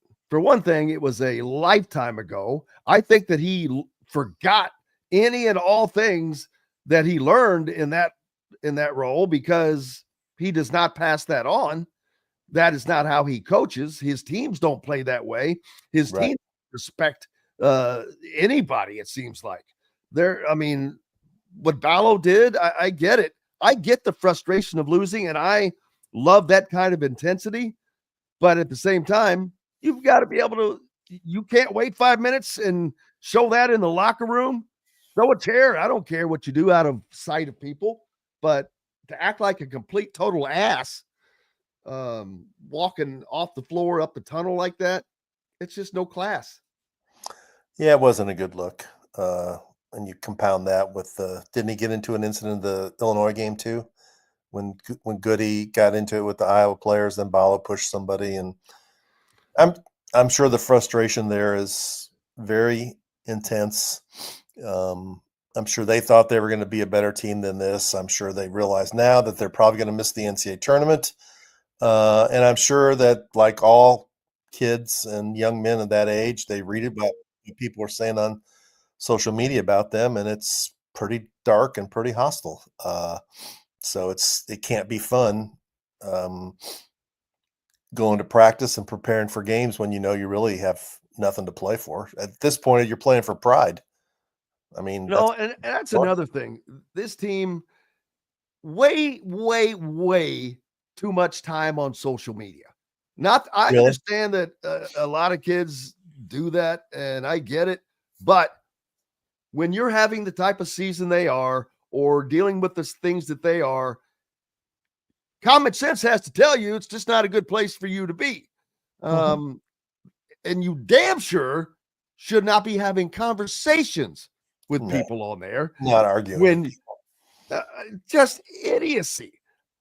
And I'm going back, that video that they made before the season, the dance video with Galloway and Gabe Cupps, I think. I mean, I'm like, come on.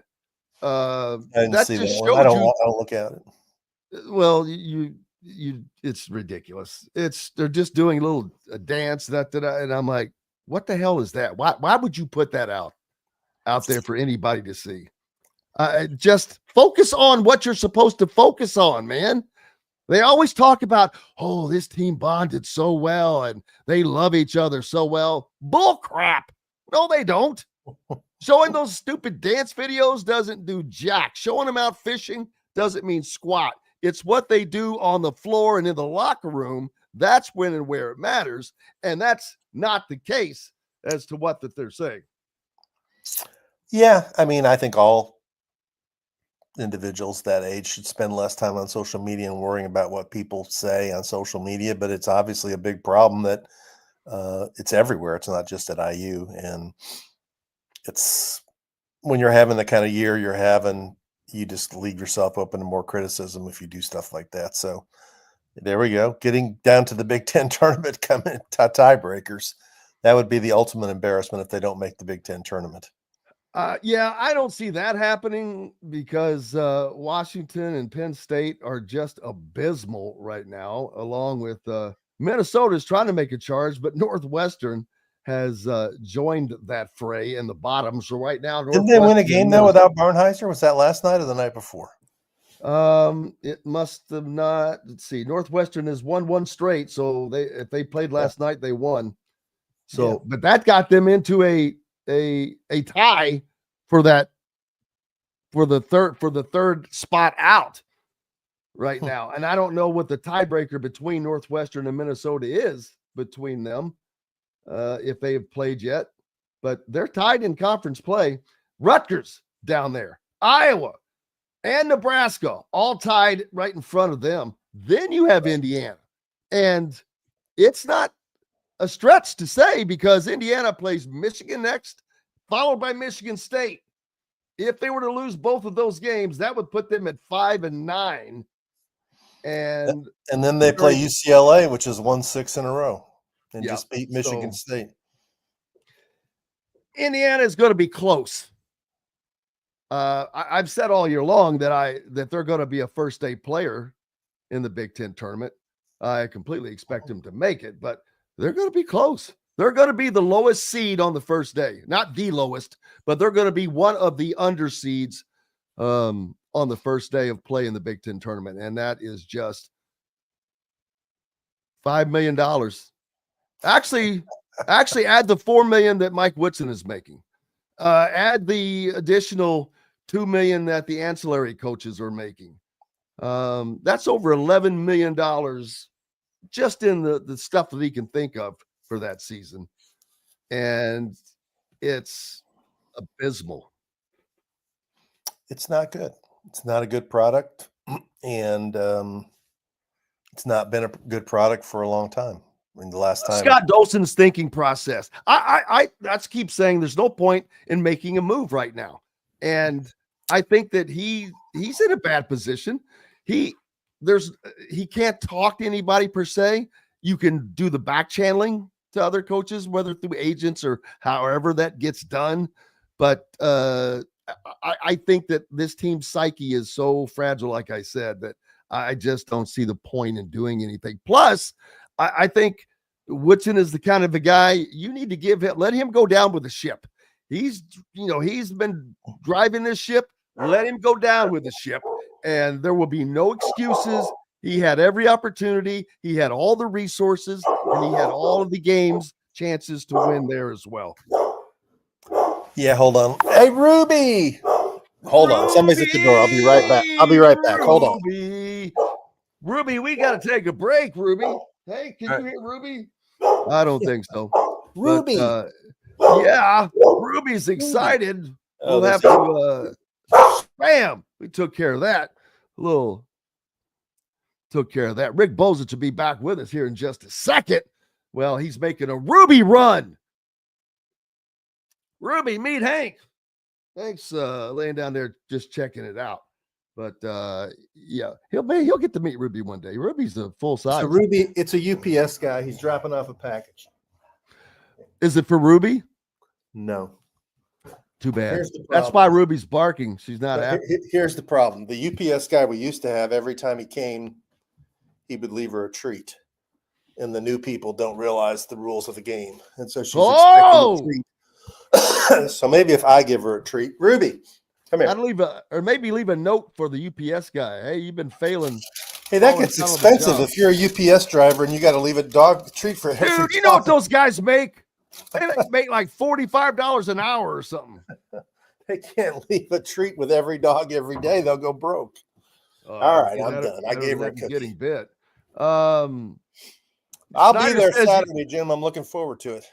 Oh, yeah, it's going to be interesting. Snyder says you have to wonder how Scott feels with all those donors. Probably can't look them in the face for bringing Woodson back for his 4th year. He almost didn't have true though, because I don't. No, he didn't have a choice last year. I don't think. Right. Otherwise, it's the same thing for firing him now instead of at the end of the season. You would have had well, you didn't let him.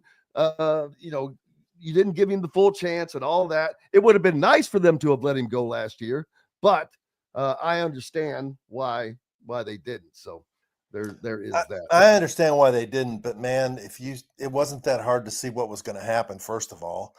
And secondly, it wasn't that hard to see what the opportunity cost was. And what the opportunity cost was is you lost to get a guy that I think that would have been a good hire in Dusty May, possibly lost it. And secondly, you lost a chance to, you hurt your chances to get Braylon Mullins. I think if Dusty May's the coach at IU, that could have turned out differently because he would have recruited him a lot harder. So I don't know about Harrelson. Maybe Harrelson would have gone to Notre Dame anyway.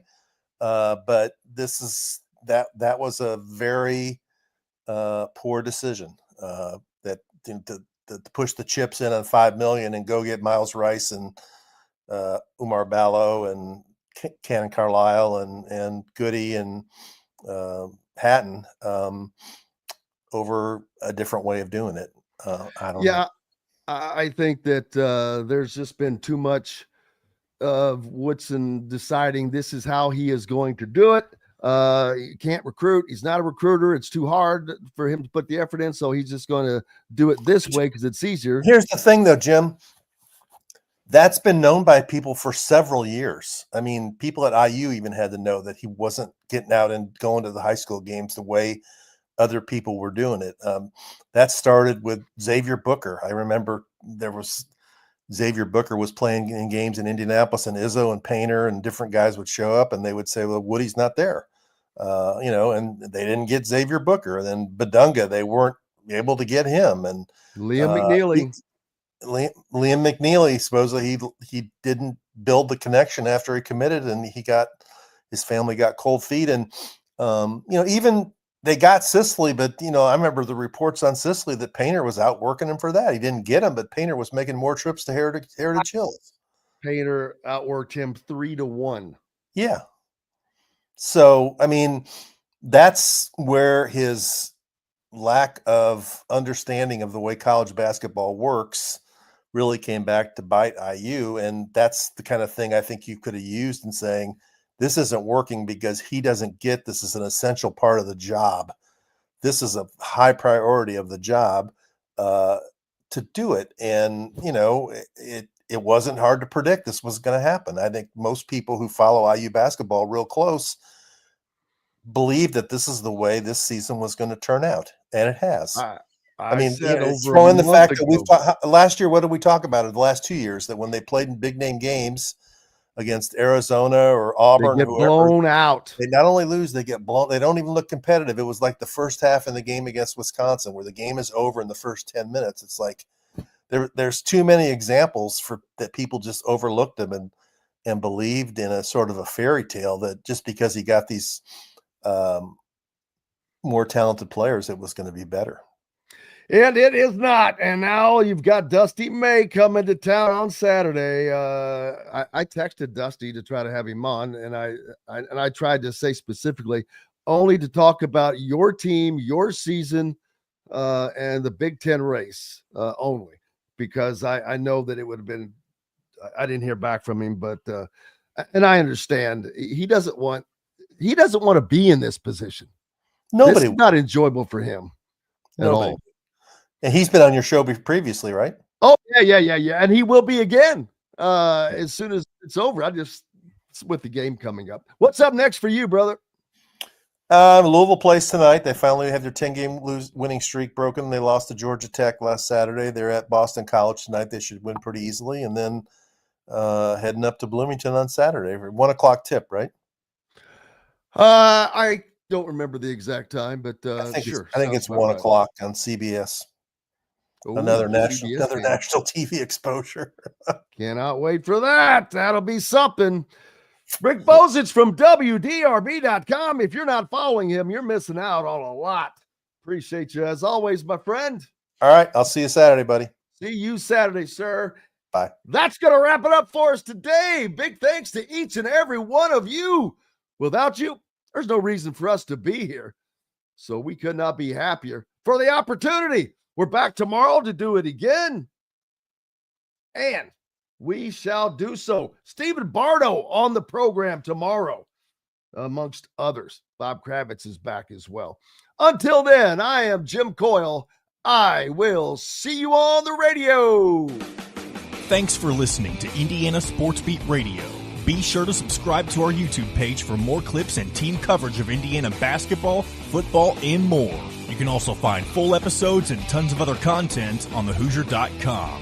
We'll see you next time for another edition of Indiana Sports Beat Radio.